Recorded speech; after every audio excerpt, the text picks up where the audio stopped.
Bien, muy buenas tardes a todos, hermanos y amigos que nos pueden estar acompañando, ya sea de forma presencial como por las diferentes plataformas. Estamos en nuestro cuarto día de campaña evangelística. Le queremos dar muchas gracias por poder estarnos acompañando. Para poder dar inicio a esta presente reunión, lo vamos a hacer cantando un himno, el himno número 19, que dice en su primera estrofa: ¿cómo puedes pecar sin temor contra Dios, echando en olvido su amor? ¿Cómo puedes vivir rechazando la voz de Cristo, tu buen Salvador? El himno número 19, el cual será proyectado atrás mío. Así que les pido que lo podamos cantar de pie, este hermoso himno. ¿Cómo puedes pecar sin temor contra Dios, echando en olvido su amor? ¿Cómo puedes vivir rechazando la voz de Cristo, tu buen Salvador? El milagro, la ciega pasó y tenemos que ir y la cuenta rendir delante del trono de Dios.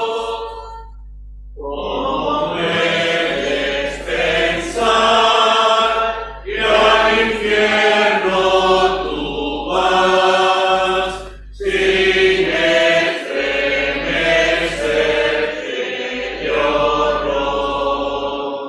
Si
Muchas gracias. Como mencionaba al inicio, muchas gracias a todos aquellos que nos están acompañando, ya sea de forma presencial como virtual. Damos la más cordial bienvenida a todos. ¿Algún anuncio que mencionar? Se están realizando clases bíblicas para los niños hasta los 9 años, así que si a alguno de los niños, según veo, no queda nadie, al parecer, pero en caso de, se están realizando clases bíblicas para ellos. Como mencionaba también, estamos en nuestra cuarta jornada de campaña evangelística en esta segunda semana. Así que en esta oportunidad nos van a acompañar nuestro hermano Daniel Arellano y nuestro hermano Héctor Leal. Así que vamos a orar antes de que ellos se dirijan a este lugar. Padre nuestro, amado Señor, gracias Padre, le damos por cuán grande amor que nos ha mostrado al dar, Padre, lo más precioso que tenía, a su santo Hijo Jesús. Gracias, Padre, porque Él era el único ser suficiente que podía venir a este mundo a dar su vida en rescate de cada uno de nosotros. Gracias por cuán tremendo Salvador. Gracias, Señor, porque Él se entregó a sí mismo por cada uno de nosotros, dejándolo todo para venir a este mundo. Padre, de Él es de quien se quiere hablar en esta tarde. Queremos rogar, Señor, por las almas que puedan estar en este lugar, porque puedan comprender, Señor, cuánta necesidad hay en sus vidas y de reconocer a nuestro amado Salvador como suyo. Gracias, Señor, por esta oportunidad que se da de abrir este lugar y que se pueda expresar su santa y bendita palabra. Le rogamos, Señor, por los hermanos que han de exponer. Padre, guíe cada una de sus palabras. Le rogamos, Señor, por el corazón de aquellos que puedan oír, porque puedan comprender su necesidad. Gracias por todo. Encomendamos esta reunión en su nombre, en el nombre de su santo Hijo Jesús. Amén.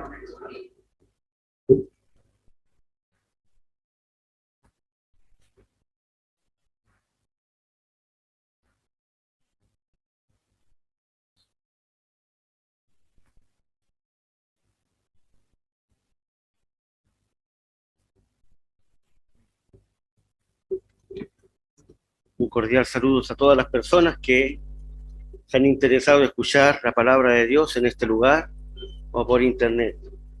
Siempre nuestra esperanza es que la palabra de Dios leída y en la cual meditaremos un poco pueda ser de bendición eterna para su vida, como lo fue para nosotros también. Alguien en el Antiguo Testamento formuló esta pregunta: ¿morirá el hombre?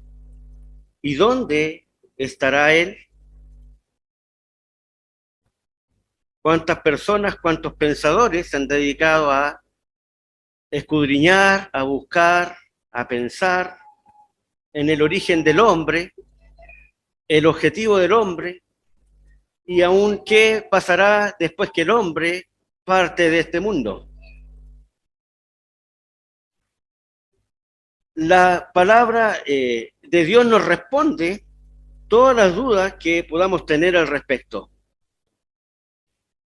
Está escrito de esta forma y de la manera que está establecido para los hombres que mueran una vez y después de esto el juicio.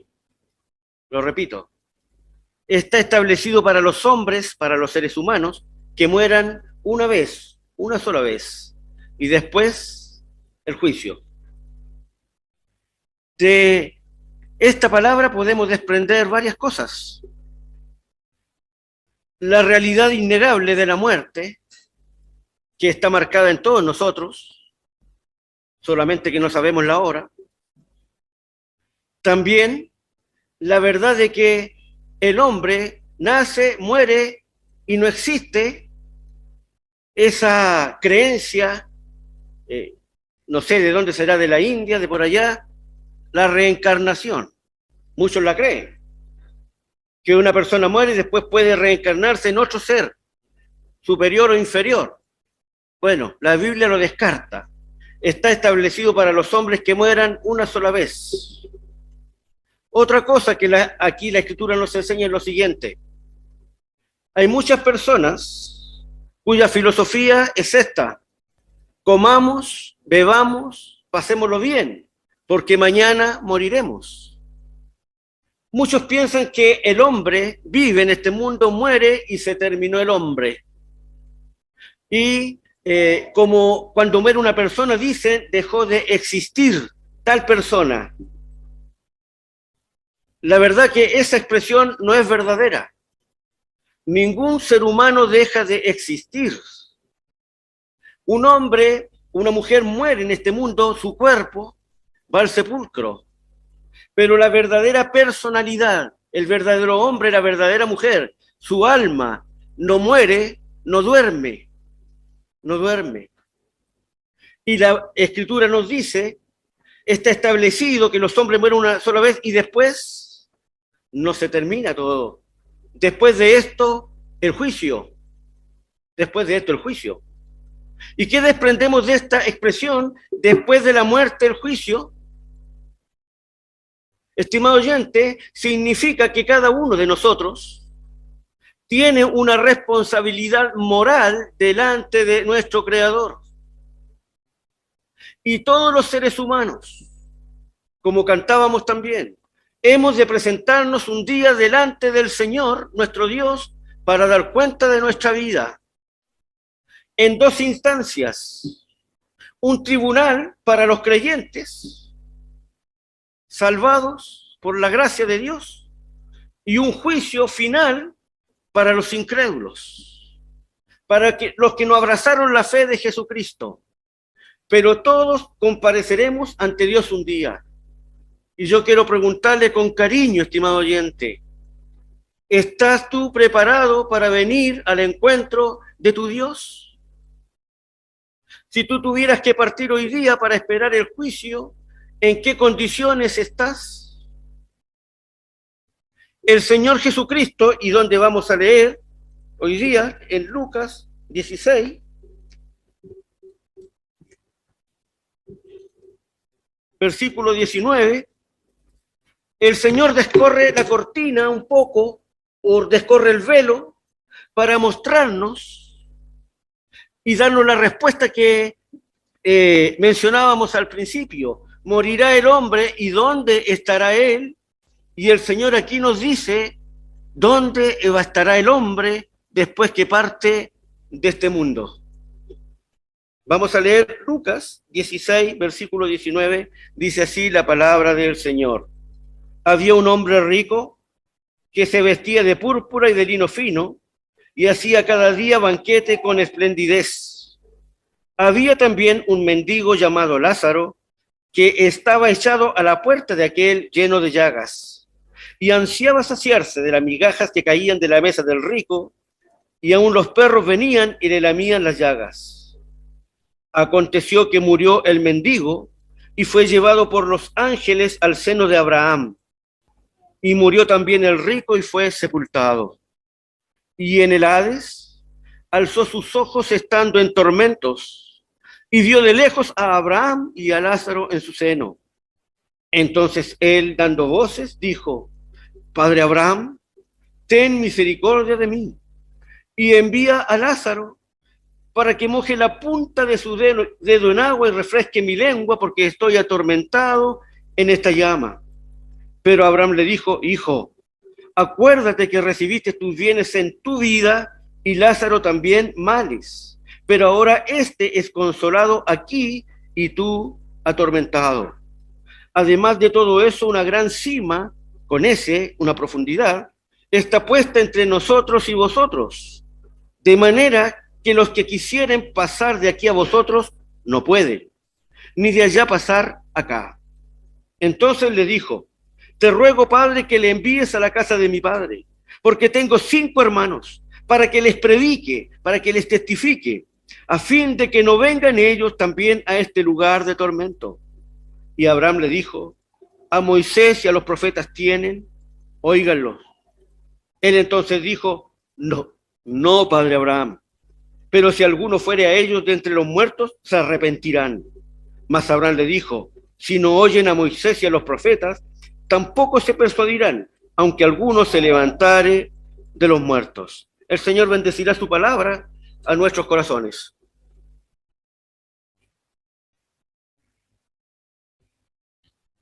El Señor nos relata la experiencia de dos seres humanos en un extremo muy opuesto socialmente el uno del otro.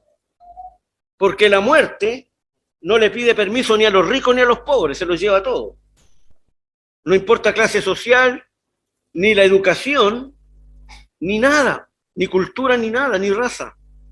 La muerte viene cuando tiene que venir y arrebata. Un hombre rico, y se dice de él que hacía cada día banquete con esplendidez y se vestía con ropa muy carísima, muy fina. Cada día. Y nos hace pensar en una persona que le ha dado a su vida el sentido de pasarlo bien, de disfrutar de la vida. ¿Cuántos hay ahí que dicen, después de esta vida no hay otra, así que comamos, bebamos, porque mañana moriremos? Pensando que es el fin de todo. Que equivocados están. Porque tienen una responsabilidad moral delante de Dios, ante quien se presentarán un día para dar cuenta. Este hombre, el sentido de su vida era pasarlo bien, disfrutar de la vida, de la comida, buenos tragos, buena música, danzas, de todo. Habría allí una buena fiesta y llena de gente. Tenía mucho dinero, podía hacerlo. Y ese era el sentido de su vida, alimentar y su cuerpo, darle placer a su cuerpo. ¿Y su alma? Nada. Pero había un hombre muy pobre y se da su nombre. Yo estoy convencido que esta no es una parábola. Esto es un relato, un hecho real de dos personas que vivieron en este mundo y son judíos. Y murieron. Lázaro era un mendigo. No nos dice la Escritura por qué llegó a estar en esa condición de suma pobreza, que tenía que vivir de lo que le dieran. Tal vez una enfermedad, gastó todo su dinero, tal vez, no sé, no lo dice, pero llegó a esa condición de ser un mendigo. Y allí estaba echado a las puertas de aquel rico, lleno de heridas, de llagas, con hambre, con deseos de que algo le dieran, aunque sea un pan duro, para saciar su hambre. Y aún los perros venían y le lamían las llagas. Tal vez los perros eran mejores que el hombre este rico, que venía a lamer las llagas, a tratar de curarle sus heridas. Y pasó lo que está establecido para todos los hombres. Murió el mendigo. Aquel que no tenía nada. Quizás lo único que tenía era el deseo de morirse para descansar de su sufrimiento. Y le llegó la hora y partió de este mundo. No hubo para él sepultura, era un mendigo, no le importaba a nadie. ¿Quién se iba a ocupar de él? Lo tomarían su cuerpo las autoridades y lo tirarían en una fosa común. Ni una palabra, qué bueno era este hombre, nada, como siempre se acostumbra a decir, qué bueno, aunque sea muy malo. Nada para él, ni una palabra, ni un discurso. Pero dice, pero su alma fue llevado por los ángeles al seno de Abraham, al lugar de los muertos, de los espíritus. Cuando una persona muere, se va a ese lugar, el Hades, Sheol, ¿no es cierto? Que asimismo tiene varios lugares, y aquí se mencionan dos. El seno de Abraham es un lugar donde están los creyentes, porque Abraham es el padre de la fe. Abraham había muerto y había ido a ese lugar, y ahí estaba. Y allí, ese lugar de descanso, de verdadero descanso, fue a dar Lázaro. ¿Por qué? Vamos a ver por qué. También murió el rico y fue sepultado. ¿Qué dirían de él? Seguramente hubo un gran discurso. Este hombre que era buen hombre. Nos invitaba a su casa, lo pasábamos tan bien. Era tan generoso con nosotros, buen amigo. ¿Ah? Y muchas cosas bonitas dirían de él. ¿Pero qué dice de él? ¿Qué sirve todos los comentarios que haga la gente en este mundo cuando un hombre despierta con dolor, con angustia, con sufrimiento en el Hades, atormentado? y se le concede mirar y ver a lo lejos a Abraham. Y ve también a Lázaro en su seno.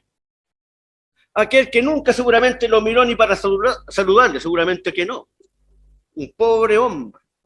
Allí lo ve descansando en el seno de Abraham. Y este hombre empieza a clamar, a dar gritos. Padre Abraham, ten misericordia de mí. Envía a Lázaro para que moje la punta de su enagua y refresque mi lengua porque estoy atormentado en esta llama. Aquel hombre que fue rico en este mundo allí no tenía ni una gota de agua para saciar su sed. Era tan desesperante, estaba en la llama, en el fuego, estaba sufriendo, estaba atormentado. Y quiere que una gotita de agua por lo menos refresque su lengua, sería un gran alivio. Una sola gotita de agua. No había bebida, no había cerveza, no había nada ahí, porque no hay ahí nada de eso. Y Abraham le responde, hijo, tú tuviste tu vida, tú viviste de la forma que quisiste vivir, tú viviste para los deleites y para pasarlo bien, y no te acordaste de tu necesidad espiritual. Estoy parafraseando, Abraham no lo dice, estoy parafraseando. Y tú eres atormentado ahí. Y Lázaro, él vivió una vida muy distinta. Y aquí está consolado. Aquí está consolado. Además de todo esto, una gran cima, un gran abismo entre usted y nosotros. De manera que si alguno quiere pasar para allá no puede, ni de allá tampoco pasar para acá. Y el Señor aquí nos enseña otra cosa, desmintiendo una enseñanza mentirosa del romanismo, del purgatorio, que dice que las almas mueren y van a un lugar transitorio. Por supuesto, esto es un lugar transitorio, pero no es el purgatorio. Entonces pasan unos miles de años allí para purgar sus pecados, para limpiar o lavar sus pecados. ¿Qué están diciendo? Que a través del sufrimiento las personas en ese lugar van a purgar sus pecados para luego pasar al cielo. Mentira. Aquí se dice que no pueden pasar del lugar de tormento al paraíso. No pueden pasar. Es que ningún sufrimiento puede purgar el pecado. Es la sangre preciosa de Cristo que derramó en la cruz del Calvario. Es su vida derramada en nuestro lugar la que nos limpia de todo pecado. Y cuando dice de todo pecado significa que no hay ningún pecado demasiado grande que la sangre de Cristo no pueda lavar, y no hay ni un pecado demasiado pequeño que no necesite ser lavado por la sangre de Cristo. Estimado oyente, tú necesitas ser purgado tus pecados en la sangre de Cristo, en su muerte. No hay otra forma, no son las buenas obras.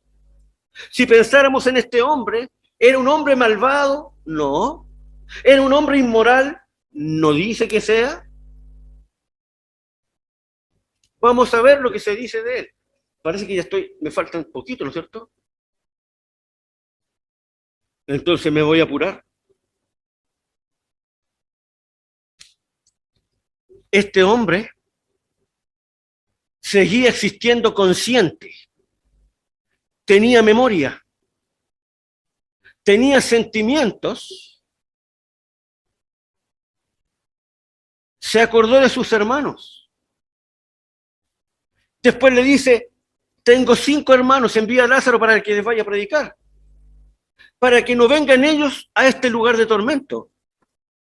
Mis hermanos viven la misma vida que viví yo. No tienen ningún interés en las cosas del alma de Dios. Viven igual que yo, van a venir aquí. Envía a Lázaro, por favor, para que vaya y les predique, les diga y les advierta. Abraham le tiene que decir, aunque algunos se levantaren de los muertos, no van a creer, no se van a arrepentir. Imagínese usted, estimado oyente, que llegue un día una persona a su casa y le golpee la puerta y le diga, mire, ¿sabe? Yo vengo de parte de un pariente suyo. ¿Ya? ¿Qué pariente? Tal pariente. Ah, pero si murió. Sí, pues yo vengo de allá. Y me mandó a decirle que se arrepiente y que cree en Jesucristo, porque no usted se va a ir al infierno. Él está en el Hades ahora. Seguramente el golpe en la nariz que se llevaría, ¿no es cierto? ¿Quién le va a creer? ¿verdad? ¿Qué le dice Abraham? A Moisés y a los profetas tienen. Tienen la Biblia. Moisés y los profetas escribieron acerca de aquel que vino a solucionar el problema del pecado. Ellos escribieron acerca de Jesucristo que vendría, nacería de una virgen, haría milagros, sanaría a los cojos, a los ciegos les daría vista, etcétera, levantaría muertos, en fin. Estaba escrito y que iba a morir. El profeta Isaías dice, aunque nunca hubo engaño en su boca, fue condenado en la cruz. Él murió en nuestro lugar. Dios tomó nuestros pecados y los puso en el Señor Jesús, en su cuerpo. Él llevó nuestros pecados en su cuerpo sobre el madero y Dios le desamparó. Dios lo castigó a él. ¿Para qué? Para perdonarnos a nosotros. La paga del pecado es la condenación y es la muerte. Y el Señor recibió eso en la cruz, en lugar de usted, estimado oyente. Están las Escrituras. Vayan a la sinagoga. Vayan a escuchar cada sábado como que se predica del Mesías, del Cristo que había de venir a morir y a resucitar para nuestra justificación. Y créanlo. No, le dice. No, padre Abraham. No creo que sea así. No se van a interesar. Estimado oyente, ¿pero te interesas tú? ¿Morirá el hombre? ¿Dónde estará él? Este hombre todavía está allí, esperando el día cuando el Señor lo resucite y con cuerpo, alma y espíritu, el ser completo, se presente en el juicio final para ser finalmente lanzado al lago de fuego. Allí los libros serán abiertos y toda la evidencia de su vida. Y allí el libro donde están escritos los que creyeron en el Cordero de Dios, y él no va a estar arrojado al lago de fuego para la separación definitiva, la muerte definitiva, a sufrir el tormento horrible. ¿No quiere Dios eso de ti, estimado oyente? Por eso que el Señor corrió la cortina, el velo de la realidad. ¿Qué hay más allá de la muerte? ¿Dónde estará el hombre? La pregunta importante para ti, ¿dónde estarás tú? Jesús, el Hijo de Dios, Dios manifestado en carne, ya entregó su vida en la cruz, resucitó al tercer día y está a la diestra de Dios. Y Él te llama, venid a mí. Dios te dice, venid luego, es urgente, ven hoy. Estemos a cuenta. Si vuestros pecados fueran como la grana, como la nieve, serán emblanquecidos. Si fueran rojos como el carmesí, vendrán a ser como blanca lana. ¿Qué eficacia? Ningún jabón, ningún detergente, ningún sufrimiento te limpia tus pecados, pero sí la sangre preciosa de Cristo. Él dio su vida a tu favor, Él murió en tu lugar y resucitó para que tú vivas eternamente. Si tan solo en una forma muy sencilla, en esta noche tú puedes poner tu fe en Jesús, puedes acercarte a Él y clamar por salvación. No tienes que hacer penitencia. La única penitencia es que te arrepientas de tus pecados, que reconozcas tu culpa, que mereces el juicio igual que este hombre rico. Este hombre rico amaba a sus hermanos aún, no quería que fueran ahí. No era del todo malo, malo como podríamos decir, peor que nosotros, seguramente que no. El Señor le dijo a los judíos, si vosotros siendo malos, sabéis dar buenas cosas a vuestros hijos, somos malos. Pero en todo ser humano hay sentimiento y hay un amor fraternal por los suyos. Todo papá, por muy malo que sea el hombre, quiere a sus hijos y le da el pan. Allí este hombre, no siendo un hombre pervertido ni nada, allí estaba y allí está. ¿Por qué? ¿Qué le faltó? Lo más esencial, creer que Jesucristo murió por él en la cruz. ¿Lo creerás tú? Ojalá que así sea. El Señor te bendiga.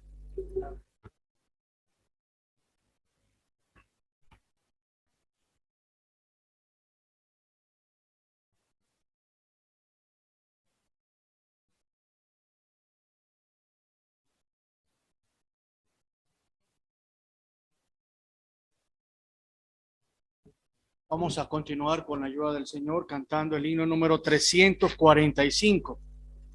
Clavado en cruz, Jesús murió. Por mi maldad allí sufrió. En mi lugar él se encontró. Mi salvación así compró.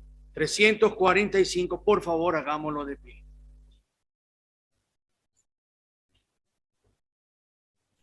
Clavado en cruz, Jesús murió por mi maldad, allí sufrió.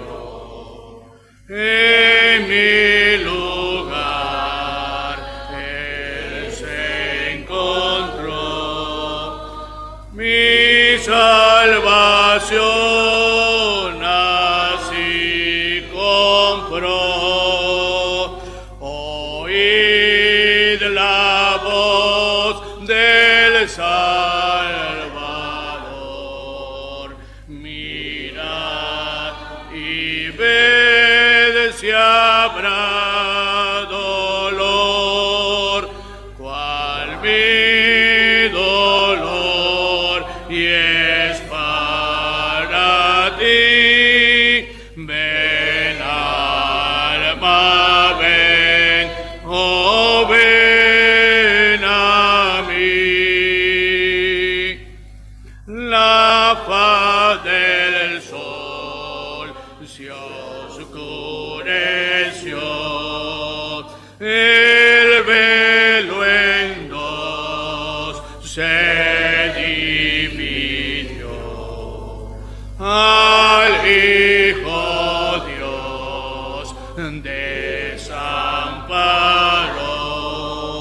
la maldición en el cargo. Oíd la voz del Salvador, mirad y ved si habrá dolor, cual mi dolor, y es para ti. Ven, alma, ven, oh, ven a mí.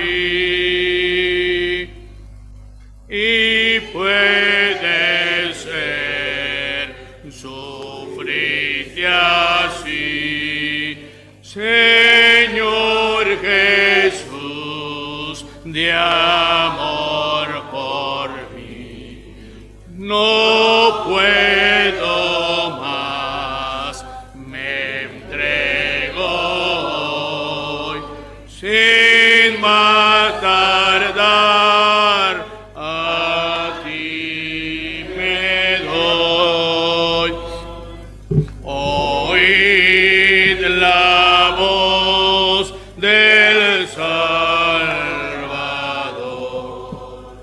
mirad y ved si habrá dolor, cual mi dolor, y es para ti. Ven, alma, ven, oh, ven a mí.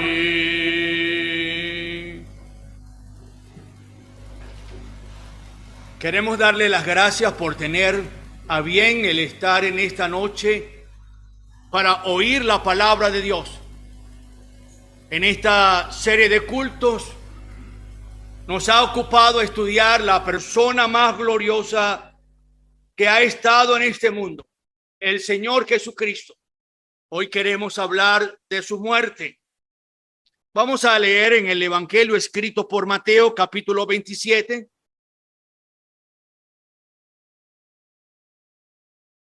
Comenzando en el verso 32.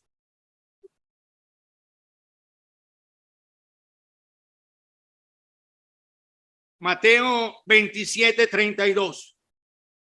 Vamos a leer desde el 31.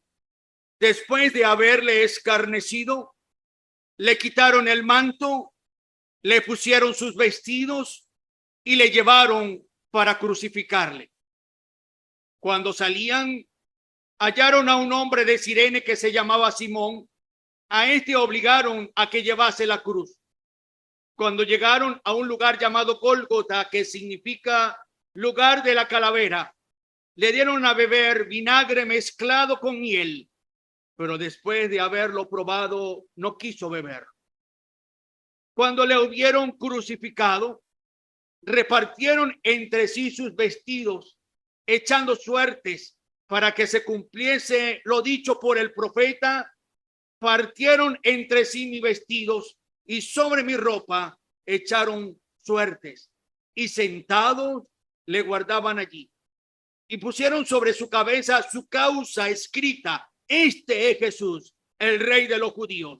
Entonces crucificaron con él a dos ladrones, uno a la derecha y otro a la izquierda. Que el Señor bendiga y prospere su palabra. Podríamos preguntarnos, ¿qué tiene de especial la muerte del Señor Jesucristo? El historiador Josefo escribe que aquel año aproximadamente 33,000 judíos fueron crucificados en Israel. Entonces vuelvo a hacer la pregunta: ¿qué tiene de especial la muerte del Señor Jesucristo?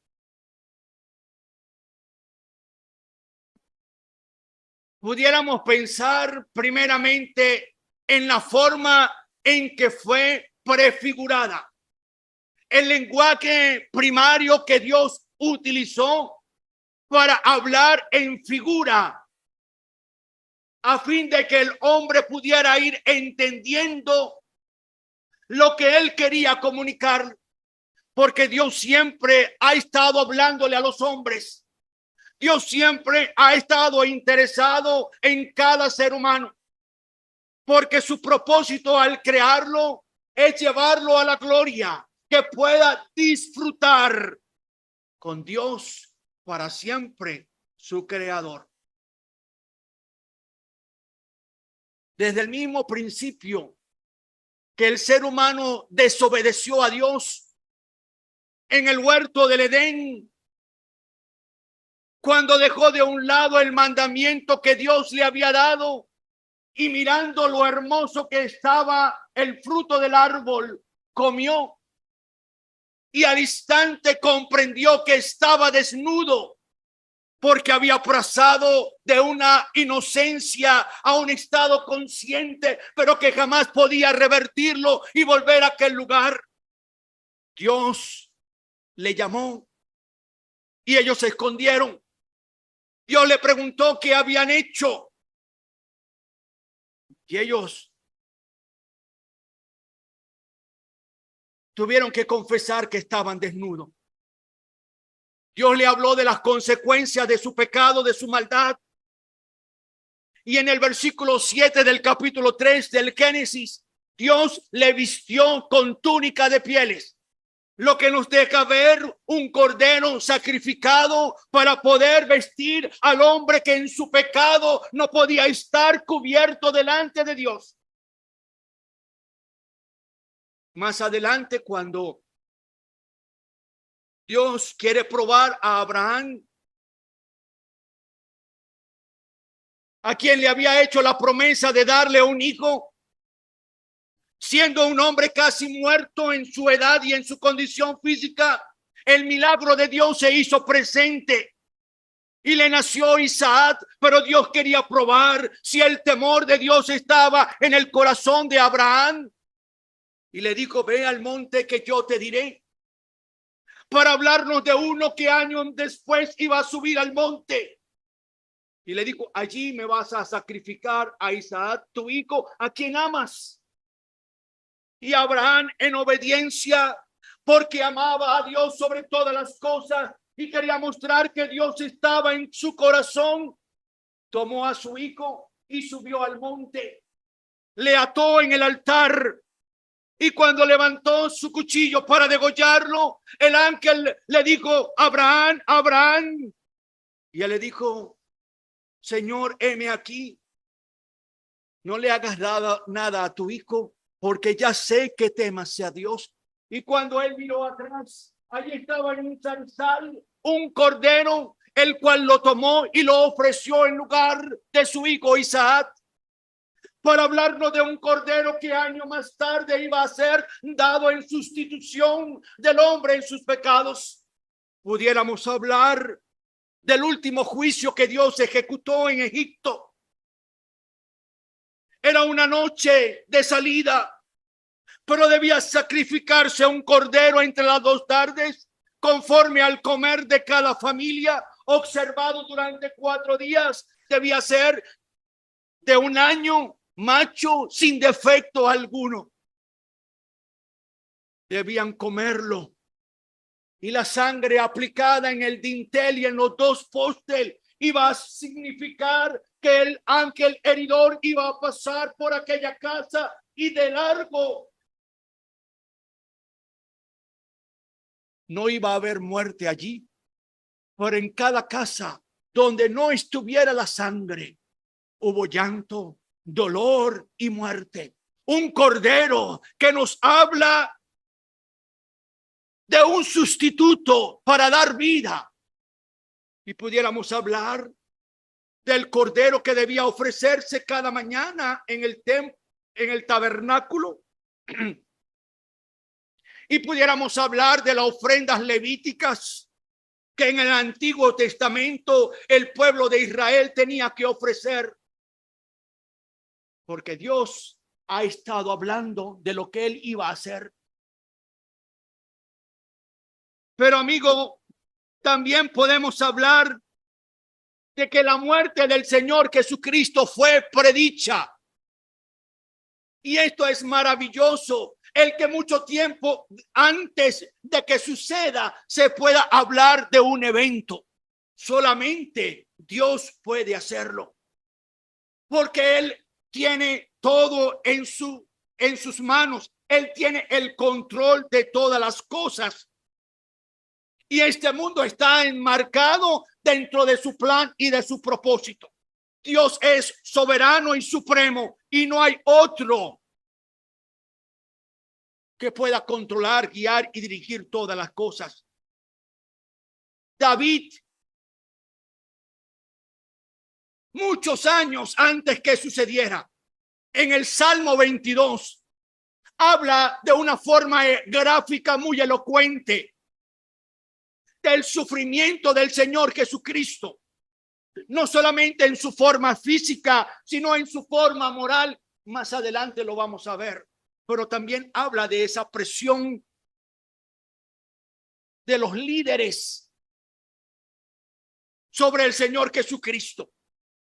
700 años antes, Isaías, en el excelente capítulo 53, habla del Cordero de Dios, cómo iba a venir, iba a ocupar el lugar de los hombres, siendo sacrificado, su sepultura, su resurrección y la satisfacción por la obra que él ha realizado en la cruz del Calvario.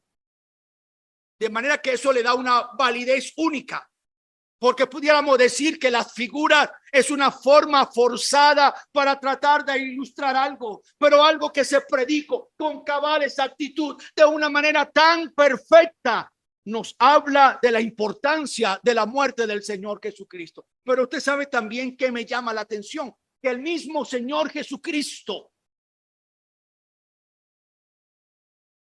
le dice a sus discípulos lo que ha de suceder antes de que suceda. 3 veces el evangelista Mateo habla, capítulo 16, versículo 21, después de aquella confesión en Cesarea de Filipo, de Pedro, cuando le dice: tú eres el Cristo, el Hijo del Dios bendito. Después, entonces comenzó Jesús a declarar a sus discípulos que le era necesario ir a Jerusalén y padecer mucho de los ancianos, de los principales sacerdotes y de los escribas, y ser muerto y resucitar al tercer día. O sea, de una manera bien concisa, bien gráfica, bien expedita, para que el ser humano no fuera sorprendido de lo que iba a suceder en Jerusalén. Dios estaba en Cristo preparando el corazón de sus discípulos a fin de mantener la confianza en quien ellos habían seguido como su líder, como su maestro, como su Señor. Tendría que ser un lunático o un farsante o sencillamente Dios que estaba diciendo lo que iba a suceder en Jerusalén. Pero quisiera ver el proceso. No solamente la muerte prefigurada, no solamente la muerte predicada, sino también el proceso de la muerte desde el punto de vista del hombre y desde el punto de vista de Dios. Los seres humanos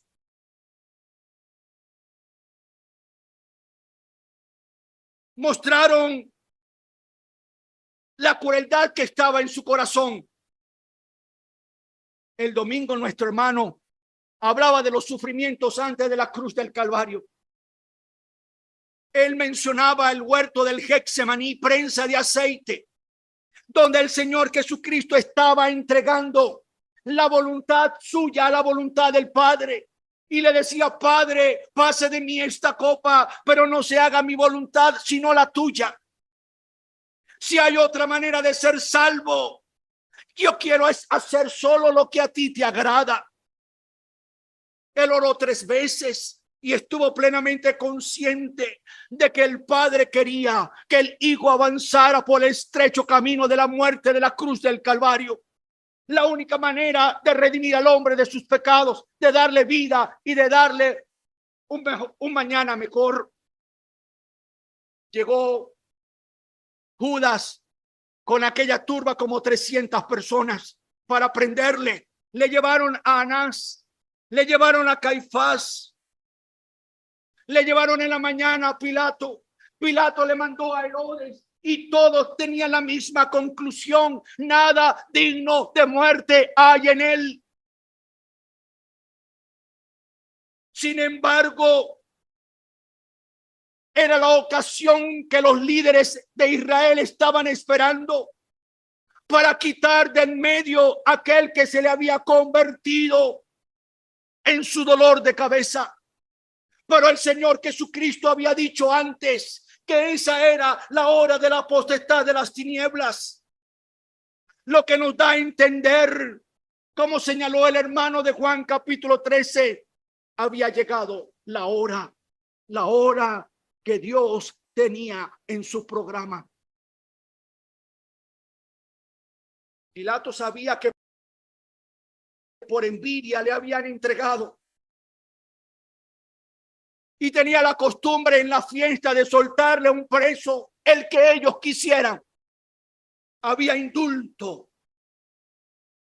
Y en esa ocasión estaba uno famoso llamado Barrabás, que había sido echado en la cárcel por sedición y homicidio. Él preguntó: he aquí vuestro rey, ¿queréis que lo suelten? Y ellos dijeron que fuese crucificado. Volvió otra vez a preguntarle: ¿a cuál de los dos queréis que os suelten? ¿A Barrabás o a Jesús? ¿Cuál era la decisión que ellos debían tomar? Barrabás era un ladrón, uno que había sido echado en la cárcel por homicidio y revuelta. Jesús, el Hijo de Dios, que lo había mostrado con sus milagros, con su poder, con sus palabras, con sus hechos. Y ellos dijeron: a Barrabás. Y a Jesús, crucifícale, crucifícale. Porque eso nos va a dar una lección. El Señor Jesucristo muriendo en lugar del culpable. El Señor Jesucristo muriendo en lugar del pecador, como dice Primera de Pedro, el justo padeciendo por los injustos para llevarnos a Dios. Sin embargo,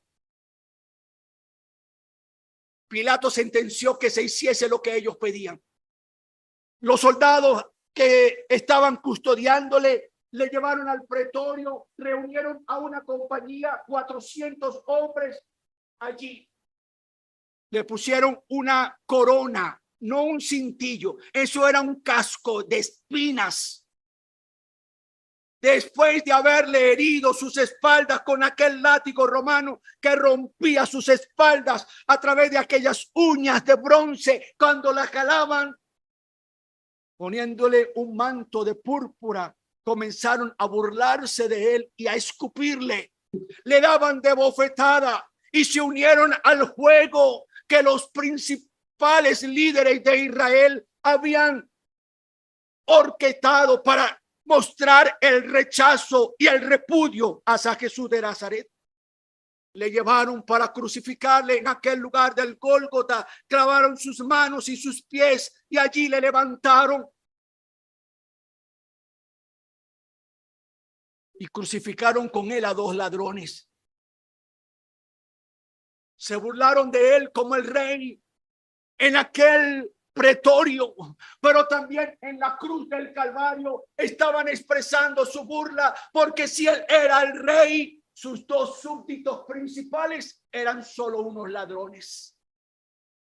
Y dice allí el versículo 39, 39, y los que pasaban le injuriaban meneando la cabeza y diciendo: tú que derribas el templo y en 3 días los reedificas, sálvate a ti mismo. Si eres hijo de Dios, desciende de la cruz. Estaban tergiversando sus palabras para mostrar rechazo, repudio, para desvirtuar lo que había enseñado, lo que había dicho.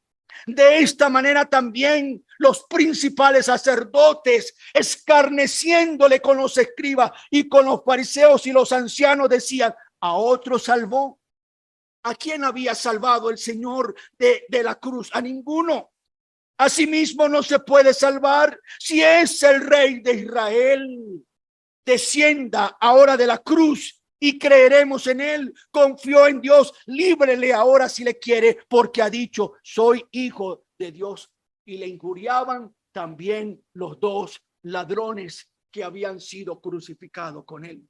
Era una expresión suma del pecado, que rechazaba la provisión de Dios, porque Juan el Bautista le había señalado: he ahí el Cordero de Dios que quita el pecado del mundo. Pero el hombre en sus pecados solo está rechazando y despreciando la única oportunidad que Dios le ha dado para salvación. Aún en el tiempo presente se burlan del evangelio. Es tan poca cosa para algunos que no tienen el suficiente valor para venir al culto, no tiene la suficiente importancia para venir a escuchar una hora del amor de Dios manifestado en Cristo para salvación. Pero usted sabe, amigo, me impresiona un ladrón se estaba burlando y de repente le dice al otro: ¿no temes tú estando en la misma condenación? Él estaba reconociendo que sus hechos le mantenían en la cruz del Calvario. Era el resultado de su conducta. Él está reconociendo que es un pecador.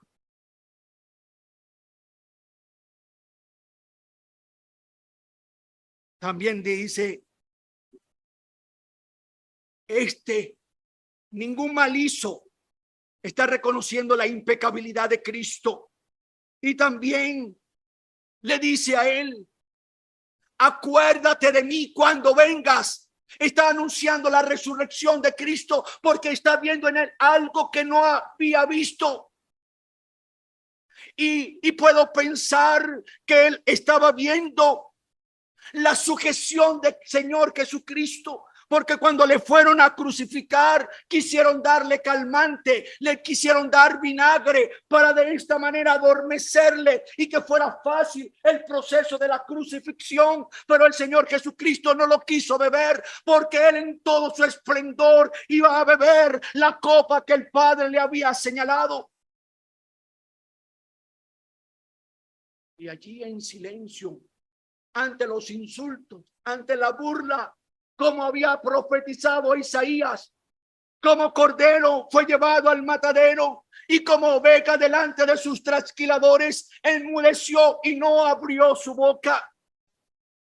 Aquel pudo ver la intercesión amorosa. Cuando en la cruz Jesús dijo su primera palabra: Padre, perdónalos porque no saben lo que hacen.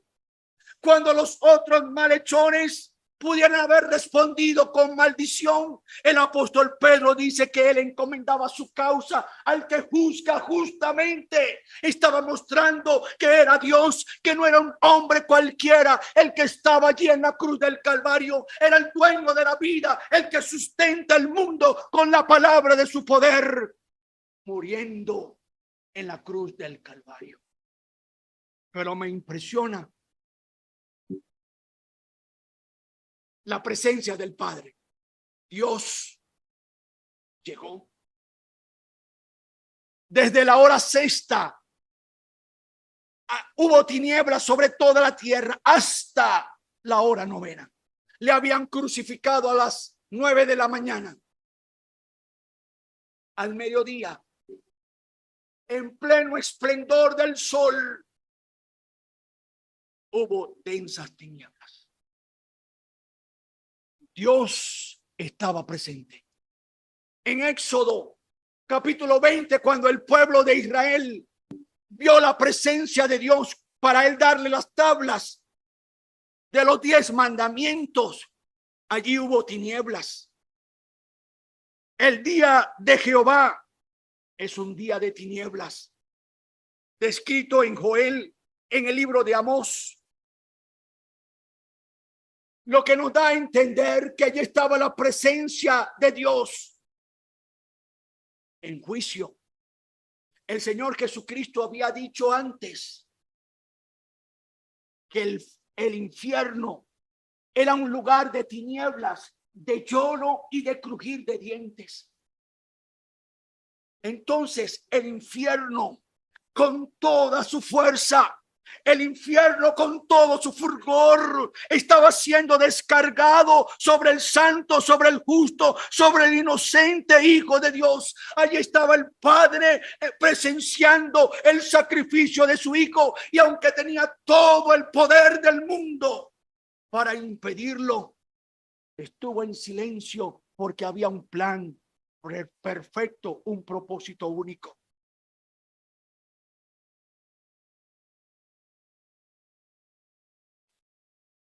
Sintió el dolor,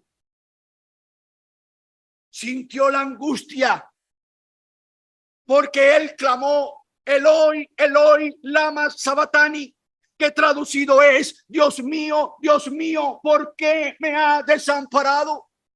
Ha habido un silencio y ningún gesto de compasión.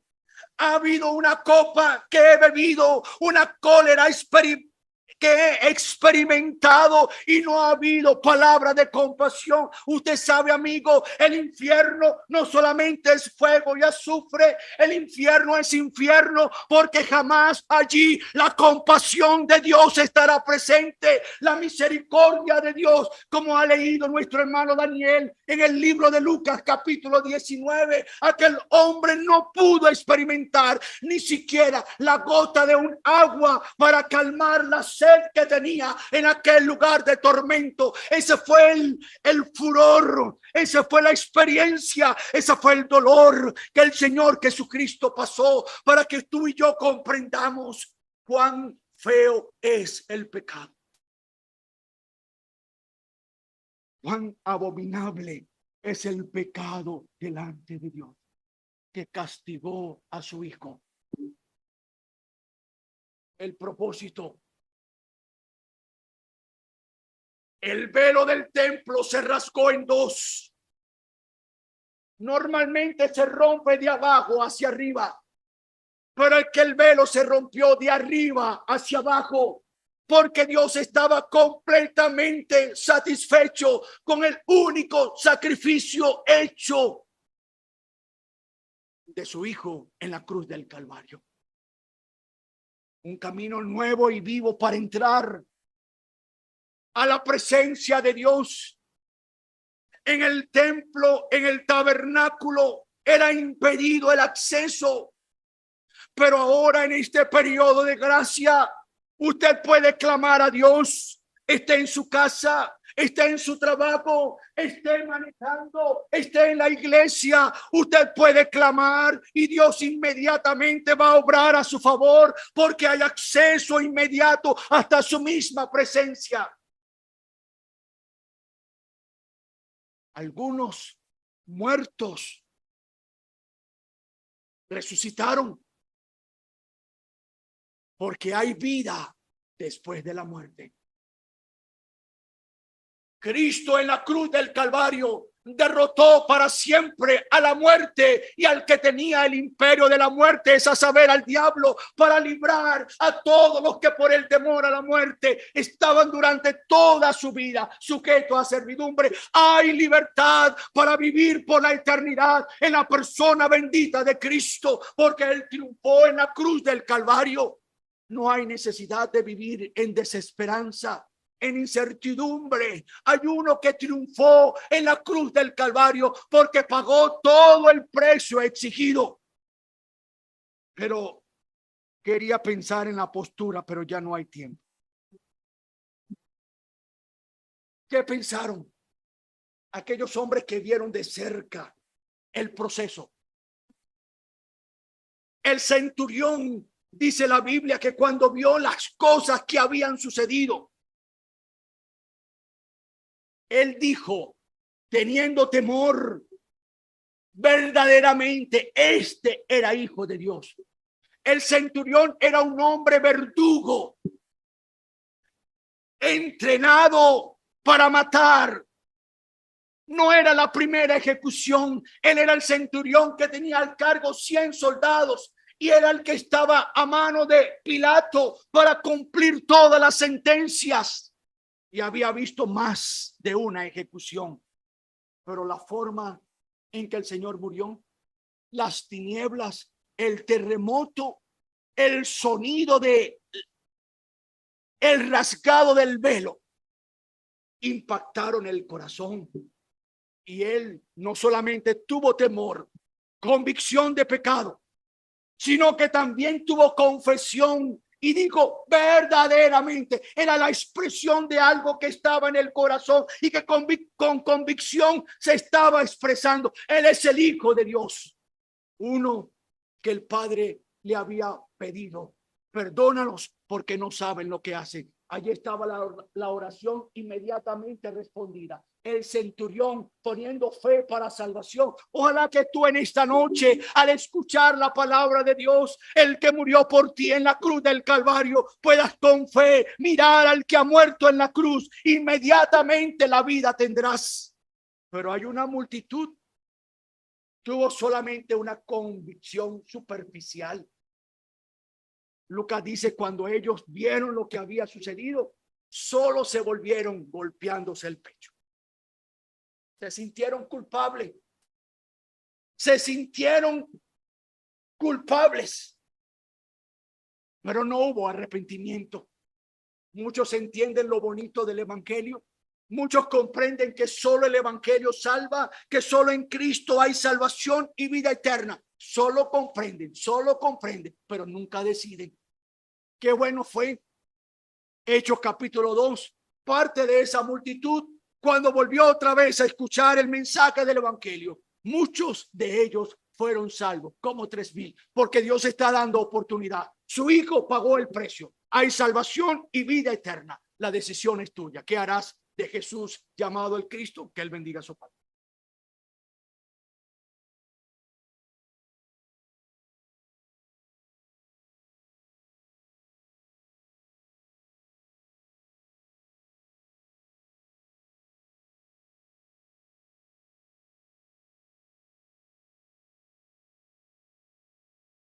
Bien, para dar término a esta presente reunión, vamos a cantar un himno, el himno número 478, después vamos a orar y dar algunos avisos.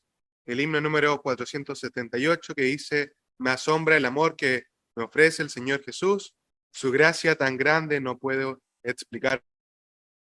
Saber que por mí padeció en la cruz, por mí pecador vil, su sangre preciosa dio. Cantemos de pie entonces el himno número 478, por favor.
Bien, oremos.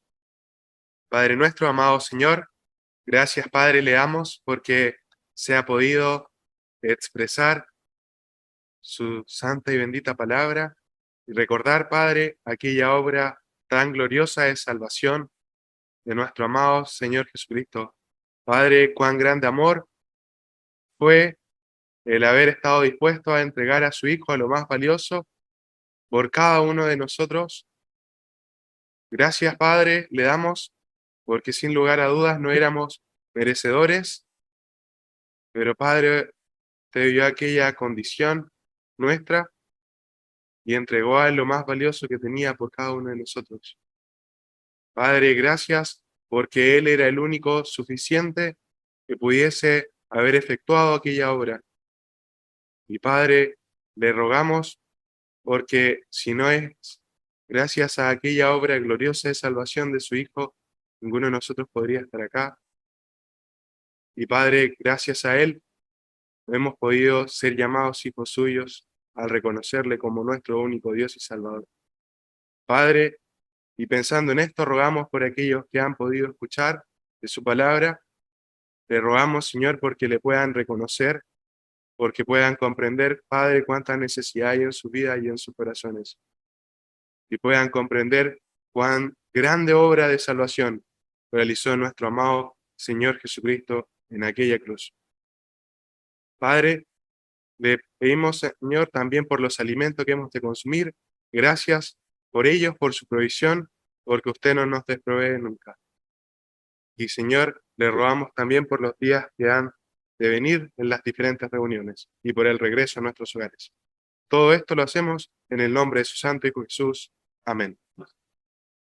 Bien, despedimos la transmisión y agradecemos a todos aquellos que nos han acompañado, tanto de forma presencial como de forma virtual. Muchas gracias. Y aquellos que estamos acá, le pido que se mantengan en sus asientos, ya que va a haber un pequeño refrigerio que se va a traer en unos momentos más. Y también les pido que si alguno ha quedado con alguna duda, alguna inquietud de lo que se ha expuesto en esta tarde, por favor, siéntase en la libertad de acercarse a nuestros hermanos que han predicado, que han expuesto en esta tarde, o a cualquiera de nosotros, y que por favor desarrollen sus preguntas, que no se vayan a sus hogares sin aquella duda. Y también recordamos las actividades, o más bien dicho, las reuniones del día mañana sábado y del día domingo a las 6 de la tarde. El día de mañana se va a hablar de la resurrección y el día domingo de la ascensión. Así que todos están invitados para que también nos puedan acompañar en los siguientes días. Muchas gracias.